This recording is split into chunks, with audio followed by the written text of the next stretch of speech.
नमस्कार दोस्तों, आज मैं लॉ प्रोफेशनल्स की ओर से बात करने जा रहा हूँ bonus and payment of wages act 1965 के बारे में।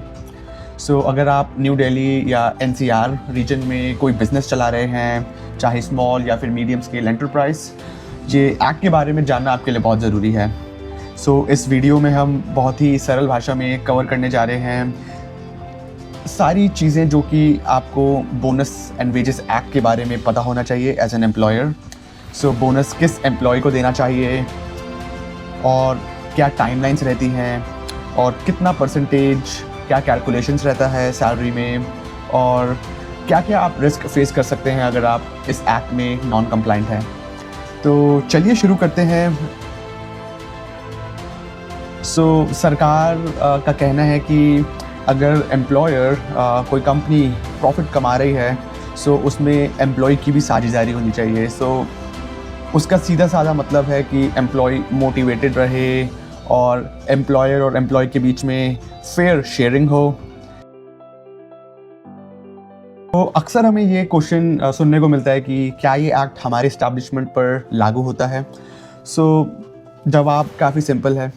अगर आप एक फैक्ट्री ओनर हैं और पावर की मदद से आप अपना बिजनेस ऑपरेशन रन कर रहे हैं और आपके पास कुछ 10 या 10 से अधिक एम्प्लॉयज़ काम करते हैं, तो आप इसके अंतर्गत आते हैं, आप पर ये एक्ट लागू होता है। और अगर आपकी एस्टैब्लिशमेंट विदाउट पावर ऑपरेट कर रही है, हालांकि उसमें एम्प्लॉयज़ 20 और उससे अधिक मात्रा में हैं, तब भी आप पर ये एक्ट लागू होता है। एलिजिबिलिटी के रूल्स काफ़ी क्लियर हैं।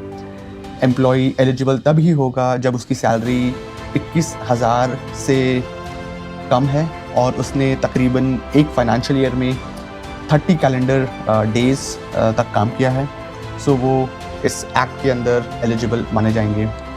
चाहे आपका एम्प्लॉय परमानेंट हो या टेम्प्रेरी हो या फिर कॉन्ट्रैक्ट पे हो, अगर ये 3 क्राइटेरिया मीट होते हैं तो वो इस एक्ट के अंतर्गत आते हैं।